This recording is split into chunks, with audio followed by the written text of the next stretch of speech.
Benjamin Clay found his brother bleeding beside the river, but before he could bury the body, the sheriff slapped irons on him for the murder. Now Ben's running from the law and chasing the real killer, one town at a time. The sun beat down on Ben's back, each ray a hammer blow as he crested the small rise overlooking the river. He'd been tracking his brother, Caleb, for 2 days, a knot of worry tightening in his gut with each passing mile. Caleb was usually punctual, especially when it came to their agreed-upon meeting for the quarterly claim assessment. Now, all Ben felt was dread. He scanned the familiar landscape, the cottonwoods lining the muddy banks, the glint of water reflecting the harsh sunlight, the buzzards circling lazily overhead. It was the buzzards that made his blood run cold. They weren't usually that numerous around these parts. He urged his horse, a sturdy Appaloosa named Scout, down the slope, the animal picking its way carefully through the loose shale. As he neared the riverbank, the stench hit him, a thick metallic odor that made him gag. He knew then. He knew before he even saw it. He dismounted, his legs feeling like lead. Scout whinnied nervously, sensing his master's distress. Ben tied the reins to a low-hanging branch and walked, each step heavy with sorrow and a growing sense of foreboding, toward the cluster of circling birds. The sight that greeted him was worse than he could have imagined. Caleb lay sprawled on the sandy bank, his clothes torn and bloodied. The vultures had already begun their grim work, their dark shapes scattering at Ben's approach. He shouted, waving his arms, trying to drive them away, but they only hopped back a few feet, their beady eyes fixed on their gruesome feast. Ben knelt beside his brother's body, his heart aching with grief. Caleb's face was pale and contorted in a silent scream. A dark stain bloomed across his chest, the fabric soaked with blood.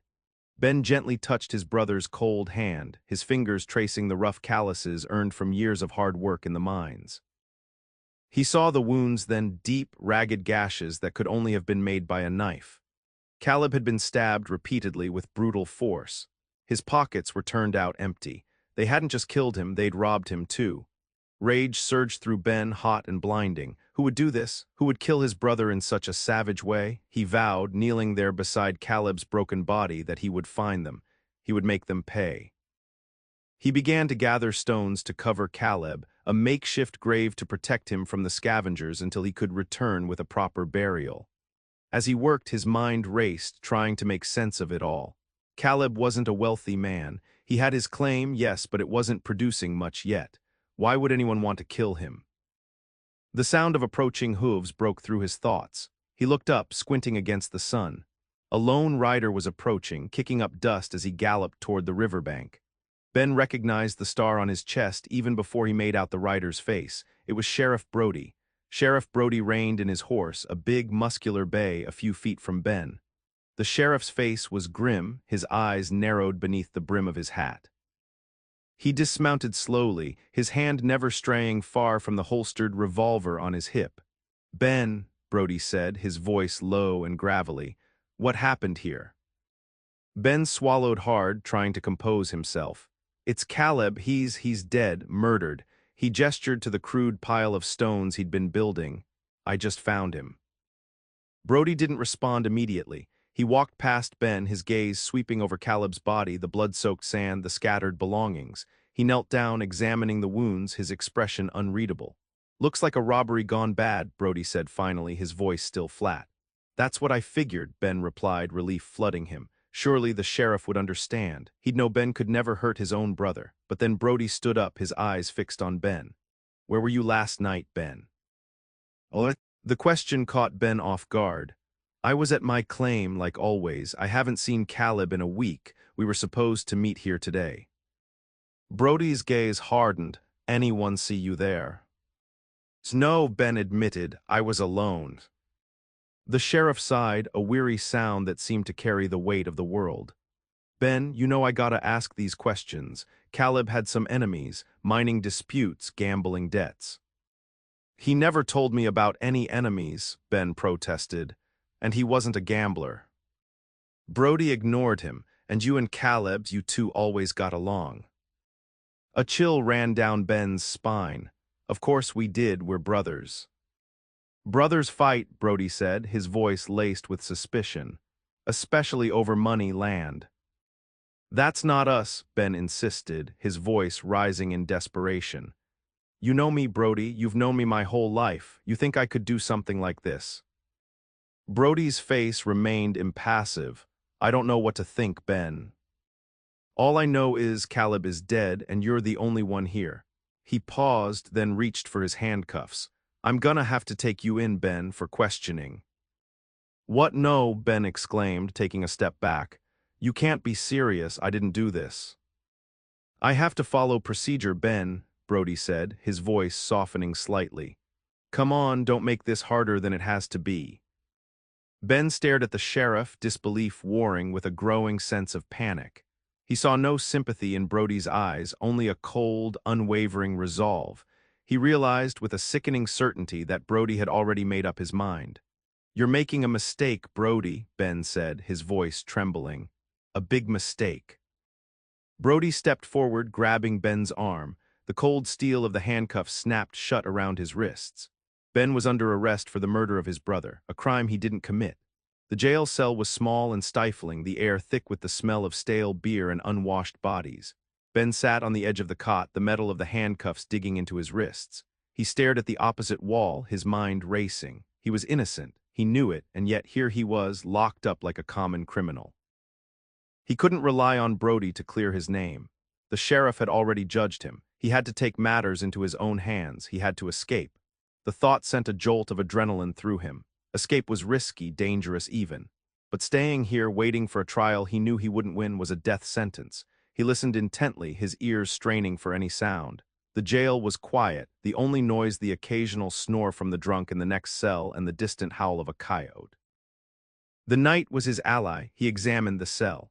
The walls were made of thick logs, the single window barred. The door was solid iron, secured with a heavy padlock. Escape seemed impossible, but Ben was resourceful. He'd spent years working in the mines, learning to improvise, to solve problems with whatever he had at hand. He looked down at his boots. They were old, worn, but the leather was tough. And the heels were reinforced with small metal plates. He waited until the snoring from the next cell deepened, then began to work. He knelt down out of sight of the window and started scraping the metal plate on his heel against the stone floor. It was slow, painstaking work, the silence amplifying the scraping sound in his ears. He held his breath, listening for any sign that he'd been heard. After what seemed like an eternity, the plate came loose. He carefully pried it off, revealing a small, sharp edge. He held it in his hand, feeling the cold metal against his skin. It wasn't much, but it was enough. He moved to the door, crouching down to examine the padlock. It was a simple design, but sturdy. He knew he couldn't break it, but maybe, just maybe, he could pick it. He inserted the metal plate into the keyhole, wiggling it gently, feeling for the tumblers inside. It was a delicate process, requiring patience and a steady hand. He'd seen his father pick locks as a kid. Now he hoped those memories would serve him well. Minutes stretched into an agonizing crawl. Sweat trickled down his forehead. His fingers ached. Just as he was about to give up, he heard a faint click. The padlock sprang open. He stood up slowly, his heart pounding in his chest. He was free. He slipped out of the cell, moving silently through the darkened jailhouse. He knew he had to be quick. Brody wouldn't stay asleep forever. He found the keys to the front door hanging on a hook near the sheriff's office. He unlocked the door and slipped out into the night, disappearing into the shadows. He was a fugitive now, a wanted man, but he was also free to find the real killer of his brother. He had a long and dangerous road ahead of him, but he was determined to clear his name and bring Caleb's murderer to justice. He wouldn't rest until he did. The cool night air filled Ben's lungs as he ran, the town shrinking behind him with each stride. He didn't stop until he reached the edge of the woods, the dark canopy of trees offering a semblance of cover. He leaned against a thick oak, catching his breath, his muscles burning. He could keep running. He could disappear into the vastness of the plains, change his name, and try to start a new life somewhere far away. It would be safer, easier. But the thought brought him no comfort. Caleb was dead, murdered. And someone had framed him for the crime. Running wouldn't bring Caleb back. It wouldn't clear his name. It would only leave the real killer free to walk away. He closed his eyes, picturing Caleb's face, his warm smile, the way his eyes crinkled at the corners when he laughed. He remembered all the times Caleb had been there for him, through thick and thin. He couldn't just abandon him now. He opened his eyes, his resolve hardening. He wouldn't run, he would stay and fight. He would find Caleb's killer and bring them to justice, even if it meant risking his own life. He needed a plan. He couldn't just wander aimlessly, hoping to stumble upon a clue. He needed to retrace Caleb's steps, to figure out where he'd been in the days leading up to his death. He needed to talk to people, to ask questions, to find out who might have wanted Caleb dead. He thought back to their last conversation, trying to recall anything Caleb might have said, anything that might offer a clue. Caleb had been excited about something, he remembered, something to do with their claim. He'd been secretive, almost nervous. "I think we're close, Ben," Caleb had said. "Real close, but we have to be careful. There are people who wouldn't want us to find what's out there." Ben had dismissed it at the time. Caleb was always prone to exaggeration. But now his words took on a new significance. What had Caleb been close to finding, and who were these people who wouldn't want them to succeed? He decided to start with the claim. Maybe there was something there, something Caleb had overlooked, something that could shed light on his murder, but he couldn't go there directly. Brody would be expecting that. He needed to be smart, to be careful. He would start in town at the saloon. Caleb used to frequent the place. Maybe someone there had seen him, had heard him talking about his discovery. It was a long shot, but it was the only lead he had. He adjusted the makeshift bandage he'd fashioned from his shirt sleeve to cover the scrapes on his wrists from the handcuffs. He was a wanted man now, hunted by the law, but he wouldn't let that stop him. He had a brother to avenge. He turned and headed back toward town, his steps purposeful, his eyes filled with a grim determination. He was no longer just running. He was investigating. He was seeking justice, and he wouldn't rest until he found it. The saloon, the Golden Nugget, was a dimly lit, raucous establishment, its air thick with the smells of stale beer, cheap whiskey, and unwashed bodies. Sawdust covered the floor, and the sounds of drunken laughter, clinking glasses, and the off-key piano music filled the room. It wasn't exactly the place for a discreet investigation, but Ben had few other options. He pushed through the swinging doors, his eyes scanning the crowd. He knew he stood out. He was wearing the same clothes he'd been wearing when Brody arrested him, dusty and torn. And the makeshift bandage on his wrists wouldn't exactly inspire confidence. He needed to blend in, to become invisible. He pulled his hat low over his eyes and made his way to the bar, trying to avoid attracting attention. The bartender, a burly man with a handlebar mustache and a weary expression, wiped down the counter with a dirty rag. "What'll it be?" He grunted, barely looking at Ben. "Whiskey," Ben said, his voice low, "and some information." The bartender raised an eyebrow, finally meeting Ben's gaze. "Information ain't free, friend." Ben slid a silver dollar across the counter. "I'm looking for someone, Caleb Clay, you know him." The bartender's eyes narrowed. "Might, this town sees a lot of faces." He pocketed the coin. "What's it to you?" "He's my brother," Ben said. "He's been away. I'm trying to find him." The bartender studied Ben for a moment, his expression unreadable. "Haven't seen him in a few days. Used to come in here regular. Played cards, drank a little, nothing special." "Did he talk to anyone?" Ben pressed. "Did he mention anything about his claim, anything unusual?" The bartender shrugged. "He talked about his claim, sure. Everyone around here talks about their claim, said he was close to striking it rich, but that's what they all say." "Did he say who he was working with?" "Nah, he kept to himself mostly. Played cards with a few fellas, that's it." Ben was starting to feel discouraged. He was hitting a dead end. "Did you notice anyone acting strangely around him, anyone watching him?" The bartender paused, his gaze drifting towards a group of men huddled in a corner booth. They were dressed in dark clothing, their faces hidden beneath the brims of their hats. They looked like trouble. "There was a couple of fellas who seemed interested in him," the bartender said, his voice barely a whisper. "Kept asking questions about him, about his claim." "Who were they?" Ben asked, his heart pounding. The bartender shook his head. "Don't know, never seen them before, just passing through, I reckon." "Did you hear what they were saying?" "Just whispers, nothing I could make out." He glanced nervously at the men in the corner booth. "Look, friend, I've said too much already. I don't want any troubles." Ben understood. The bartender was scared. He wasn't going to get any more information out of him. He took a long swig of his whiskey, his mind racing. The men in the corner booth, could they be connected to Caleb's murder? Were they the ones who had been asking questions about his claim? He needed to find out, but he couldn't approach them directly. Not yet. He needed a plan. He needed to be careful. He finished his whiskey and turned to leave, his eyes fixed on the men in the corner. He knew somehow that they held the key to unlocking the mystery of Caleb's death. The saloon was more than just a place for drinking and gambling. It was a place where secrets were whispered and deals were made. And Ben was determined to uncover those secrets, no matter the cost. Ben shadowed the men from the saloon, keeping a safe distance, his senses on high alert. They left town on horseback, heading north, the same direction as the rail stop in Jericho. It was a hunch, but Ben felt a growing certainty that they were connected to Caleb's death. Jericho was a small, dusty town, its only claim to fame being the railway line that ran through it. The train station was a simple wooden structure, the platform crowded with travelers waiting to board the next train.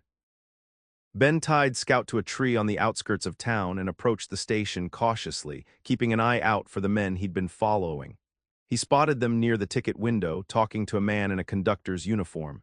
He moved closer, trying to eavesdrop on their conversation, but the noise of the train and the bustle of the crowd made it difficult. He managed to catch a few words: claim, payment, next stop. It was enough to confirm his suspicions. They were up to something, and it involved Caleb's claim. He waited until the men boarded the train before approaching the conductor. "Excuse me," he said, flashing a charming smile. "I'm looking for my brother. He was supposed to meet me here today, but I haven't seen him." The conductor, a thin, wiry man with a handlebar mustache, sighed. "I'm a busy man, son. I don't have time to keep track of everyone who gets on and off this train." Ben slipped him a silver dollar. "His name is Caleb Clay. He might have mentioned something about a mining claim." The conductor's eyes lit up. "Caleb Clay, you say? Yeah, I remember him. He was here a few days ago, headed west towards Redemption." "Did he say why he was going to Redemption?" Ben asked, his heart pounding. "Said he had some business to take care of, something about a deal, seemed nervous, like he was expecting trouble." "Did he meet anyone here? Did anyone see him talking to anyone?" The conductor scratched his chin. "There was a fella waiting for him, tall, dark, wore a fancy suit, looked like a city slicker." "Did you hear what they were talking about?"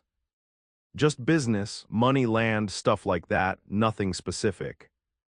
Ben's mind raced. A city slicker in Redemption, what kind of business could Caleb have had with someone like that, and why would he be nervous? He thanked the conductor and turned away, his head filled with questions. He needed to get to Redemption. He needed to find out what Caleb had been up to. He hurried back to Scout, his mind made up. He was one step closer to uncovering the truth about Caleb's death. The rail stop had provided him with a crucial piece of the puzzle. Now he just needed to put the pieces together. He mounted Scout and spurred him forward, heading west, towards Redemption, towards the truth.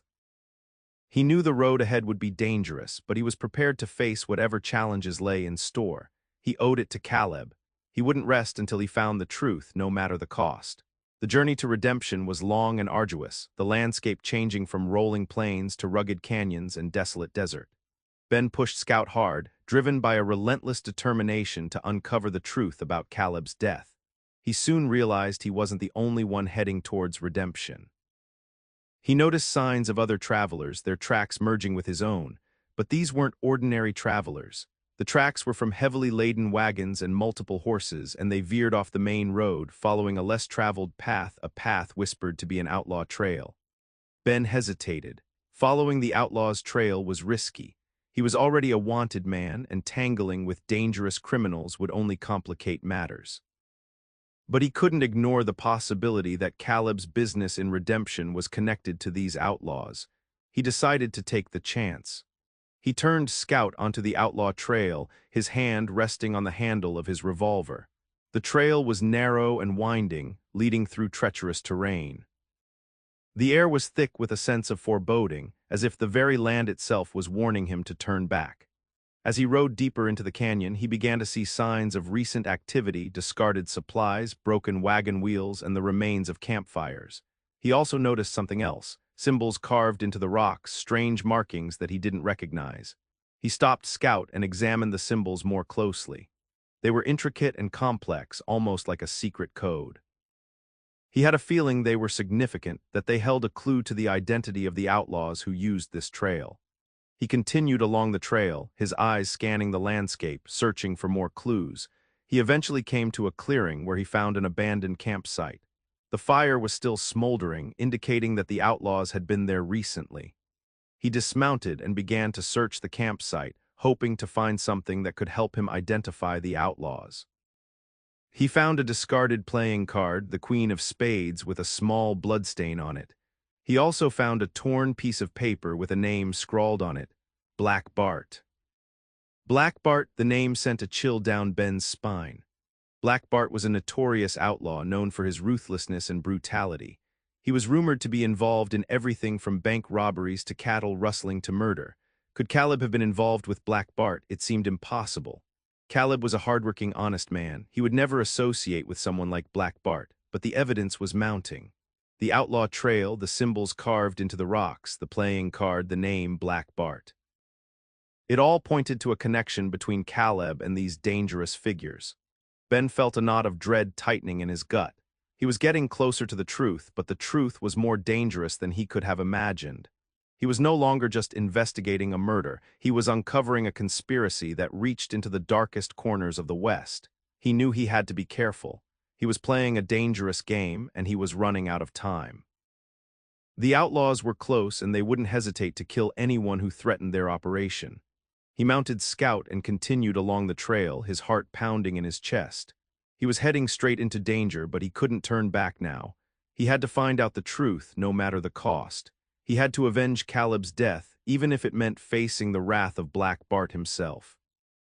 Redemption was a town built on false promises and shattered dreams, its dusty streets lined with saloons, gambling halls, and brothels.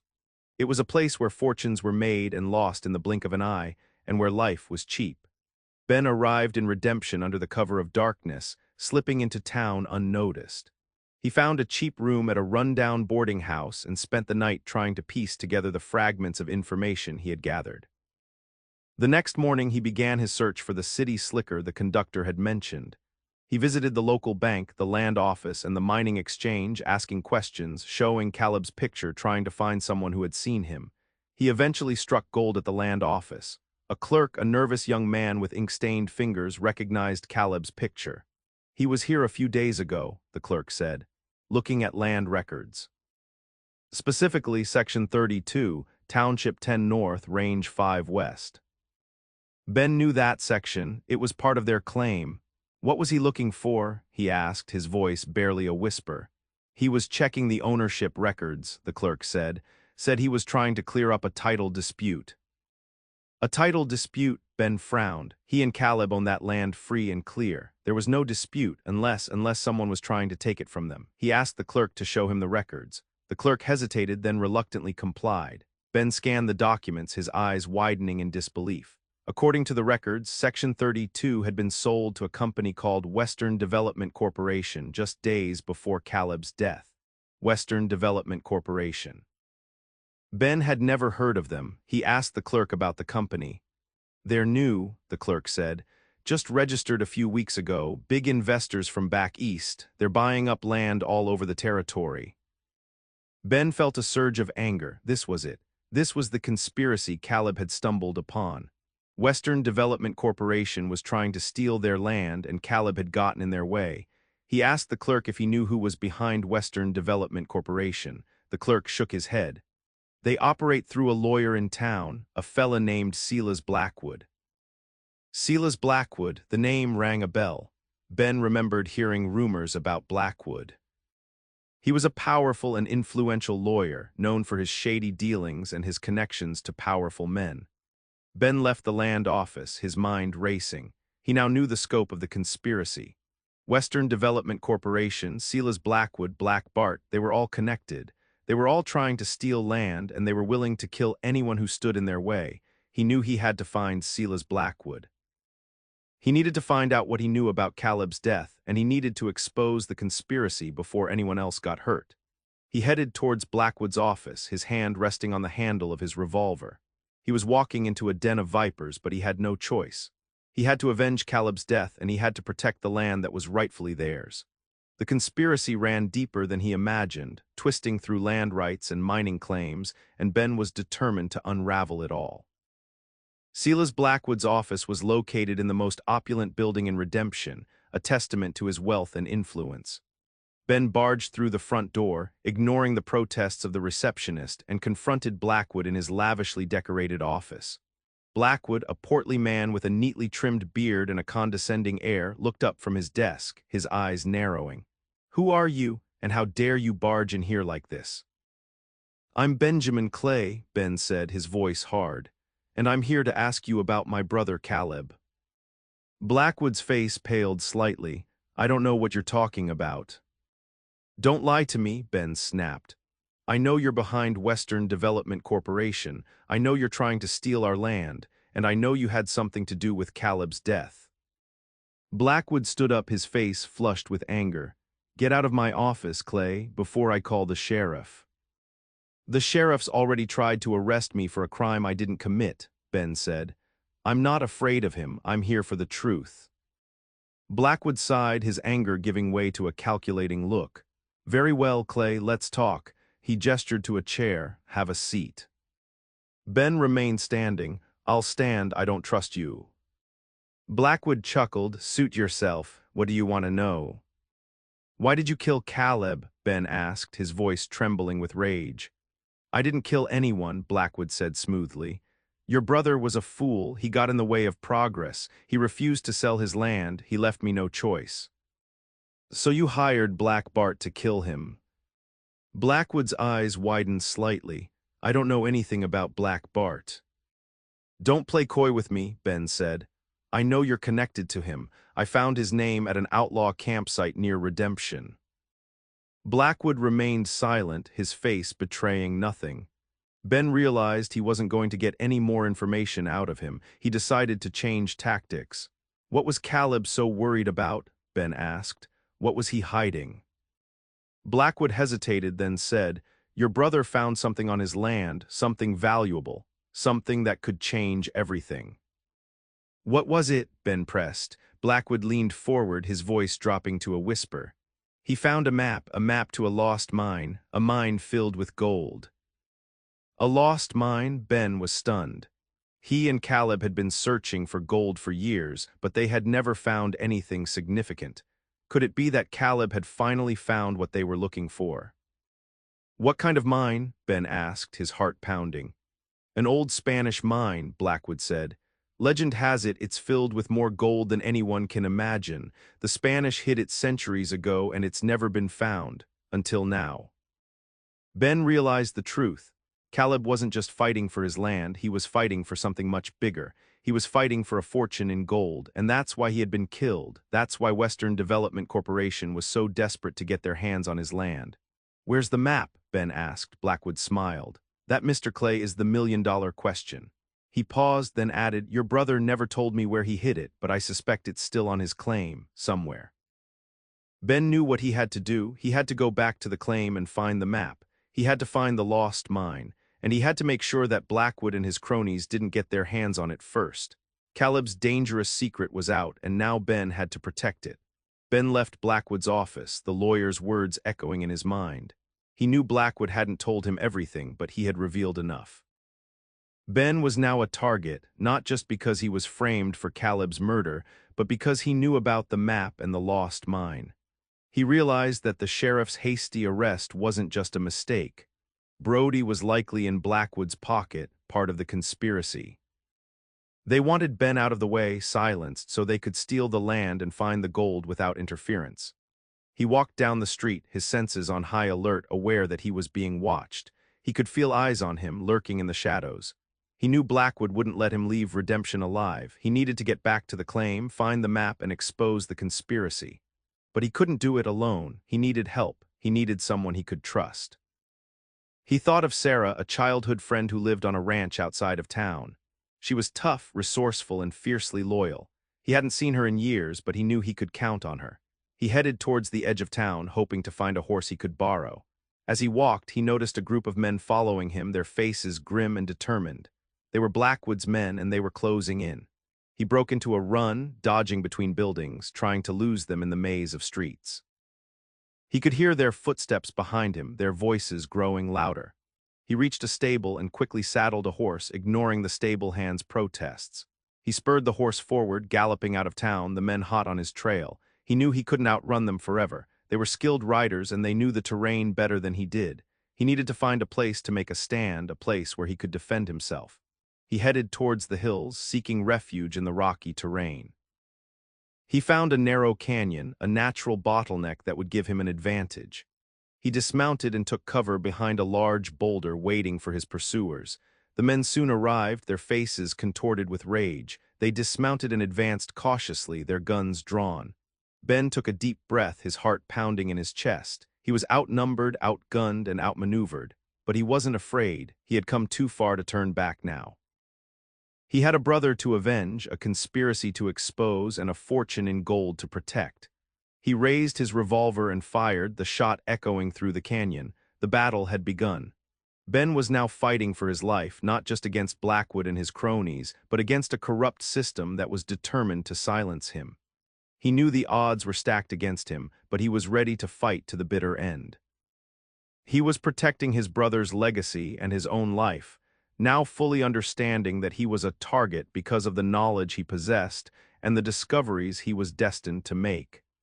The conspiracy wanted him silenced permanently.